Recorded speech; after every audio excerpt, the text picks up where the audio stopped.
बेंगलोर में अगारा लेक, अगारा झील अगारा गांव में है। और ये बहुत साफ़ खूबसूरत झील है। यहाँ लोग घूमने और मॉर्निंग वॉक के लिए आते हैं और इसका समय बिल्कुल निश्चित है। आप ठीक 10 बजे ये बंद हो जाएगी। सुबह से यहाँ लोग आ जाते हैं और आपको दिखाने के लिए ही मैं यह खूबसूरत झील के पास आई हूँ, ताकि मैं आपको यहाँ पर एक झील संबंधित कहानी सुना सकूँ। और बच्चों, ये झील के पास देखिए आप कितना खूबसूरत लग रहा है ना। तो सबको तो मेरा प्यार भरा नमस्कार।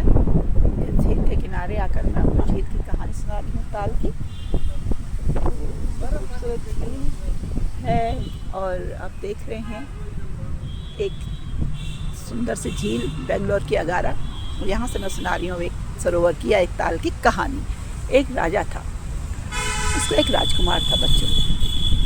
वो राजकुमार बहुत ही, जैसे जानते हैं, लाड़ प्यार में पला था, खूबसूरत था और जिद्दी, अहंकारी, घमंडी सब तरह का था। तो वह किसी का कहना नहीं मानता था। अपने घमंड के आगे वो किसी को सुनता ही नहीं था। तो बच्चों, एक बार उसकी मम्मी ने उसे नीचे बुलाया, रानी ने। वो नहीं गया। बोला कैसे, दरबान आया। दरबान ने कहा कि आपको महारानी नीचे बुला रही हैं। बोला तुम्हें शर्म नहीं आती, तुम कैसे दरबान हो? एक राजकुमार के कमरे में आने से पहले तुम्हें खटखटाना नहीं चाहिए था। उसने सिपाहियों को आदेश दिया कि इसको 2 महीने के लिए कैद में डाल दिया जाए। तभी महारानी ऊपर आ गई, क्योंकि वो जानती थी कि मेरे राजकुमार का स्वभाव जो है बहुत घमंडी है, दुष्ट है और कहीं गलती से वो सिपाही को कोई सजा न दे। इसलिए उसने सिपाही को दूर कहा तुम बाहर जाओ। और उसका राजकुमार, ये तो गलत बात है, अपने दरबारियों से, सिपाहियों से ऐसी बात करते हैं, इस तरह तो तुम्हें कोई भी अच्छा नहीं मानेगा, तुम कल को राजा नहीं बन पाओगे। चलो, मैं तुम्हें नीचे बुला रही थी, कुछ खास काम था।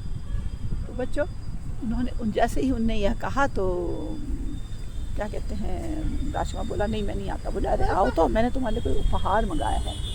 राजकुमार नीचे गया तो देखा कि एक खूबसूरत सा हट्टा कट्टा शानदार घोड़ा नीचे है।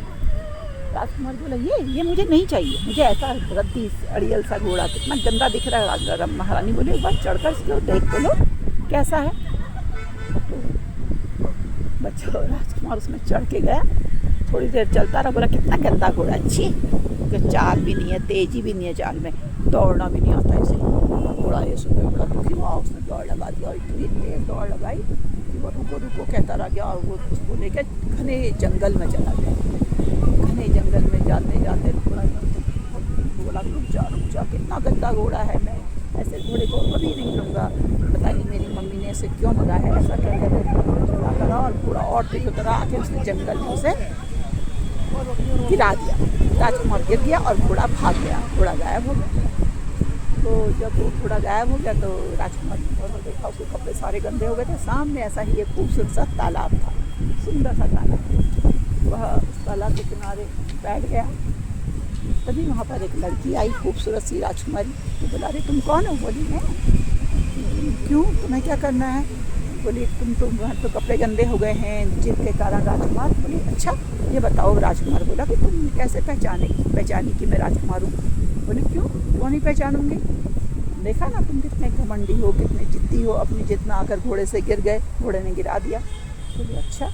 रात भर राजकुमार वहाँ रहा और उससे बातें करती रही। बोले देखो घमंड करना अच्छी बात नहीं है, तुम्हें सबके साथ मदद करनी चाहिए, सबके साथ मिलकर रहना चाहिए।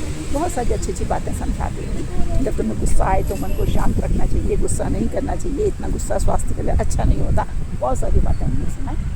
अब बच्चों क्या हुआ, वो थोड़ी देर में राजकुमार चली गई और वो घर आ गया। घोड़ा लौट आया थोड़ी देर में, तो घोड़े बैठे घर आ गया।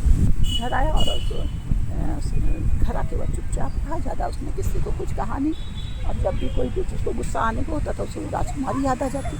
तो ऐसे करके धीरे धीरे कुछ दिनों में उसके व्यवहार में परिवर्तन आ गया। उसका गुस्सा कम हो गया, उसका जिद्दी स्वभाव कम हो गया। तो महारानी बोली अच्छा मेरे बेटे को कौन इतना अच्छा लग गया जिसके कहने से वह इतना शांत और इतना अच्छा हो गया? बोलिए माँ आप ऐसा क्यों कह रहे हो? बोले क्योंकि तुम्हारा स्वभाव बहुत बदल गया है, तुमने बहुत परिवर्तन आ गया है। ऐसा परिवर्तन तभी आता है जब किसी को कोई बहुत अच्छा लगता है।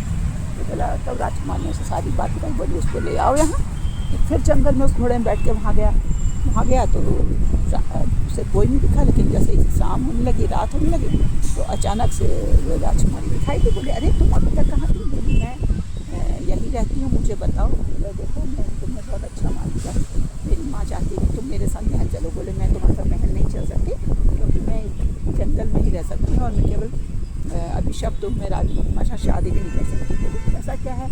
बोला नहीं, मेरे तुमसे शादी करना चाहता हूँ, तुम मेरे साथ चलो। बोले नहीं, मैं तुम्हारे साथ शादी नहीं कर सकती, क्योंकि अगर मैं एक जादूगर ने मुझे श्राप दिया हुआ है कि मैं हंसनी बनी रहूँ।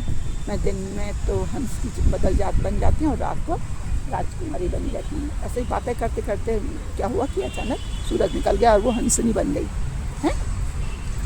तो हंसनी बन गई तो राजकुमार बोला ये क्या हुआ? मैं तो तुम्हें बहुत अच्छा। बोली नहीं, मेरे को राजकुमार का जो जादूगर है उसका श्राप तभी टूट सकता है जब तुम मुझे सच्चे मन से चाहे। तो बोला हाँ, मैं तुम चाहे हंसी रहो चाहे इंसान रहो, राजकुमारी रहो, मैं तुम्हीं से शादी करूँगा, तुम्हारे को ही अच्छा मानता हूँ, तुम्हारे साथ ही रहूँगा। ऐसा कहकर राजकुमार उससे जिद करने का महल चलने की, तभी वहाँ जादूगर आ गया। ऐसा कैसे हो सकता है? हाँ हाँ हाँ, क्या तुम लोग मेरा जादू तोड़ना चाहते हो? मेरा जादू कभी नहीं टूट सकता। ऐसा कहकर उसने अपनी छड़ी घुमाई और राजकुमार को भी हंस में कर दिया। बोला अब तुम दोनों रहो यहाँ हंसी बनकर तालाब में। और ऐसा कहकर इतने में क्या हुआ, अचानक राजकुमार को घोड़ा आ गया, बहुत तेजी से आया और उसने बड़ी जोर से धक्का दिया, जादूगर को जमीन में गिरा दिया।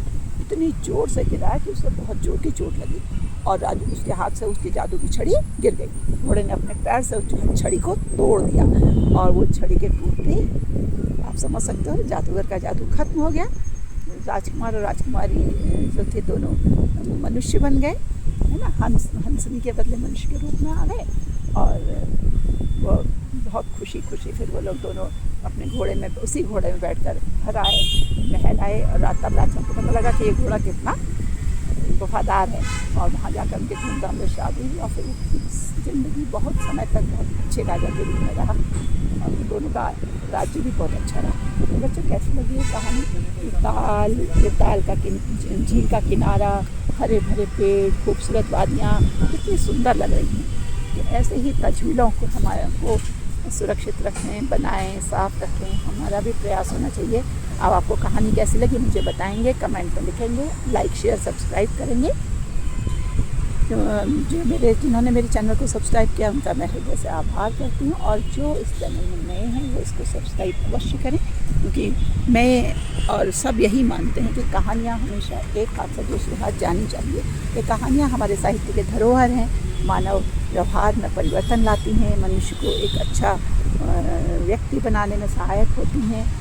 मॉरल वैल्यूज़ हमारे जो है नैतिक मूल्य स्थापित करती हैं बच्चों में। तो ये कहानियाँ अवश्य सुरक्षित रहनी चाहिए, अनंत काल तक एक हाथ से दूसरे हाथ में हस्तांतरित होनी चाहिए। जैसे मैं अपनी पढ़ी हुई कहानियों को इस तरह से जो सुनाकर आप लोगों तक पहुँचाने, ऐसे आप लोग इस कहानी को पढ़कर एक दूसरे तक पहुँचाएँ, शेयर करें। और जल्दी ही एक नई कहानी लेकर पहुँचेंगे। फिर से आपको एक बार ताल का नज़ारा दिखाती हूँ। नमस्कार, धन्यवाद।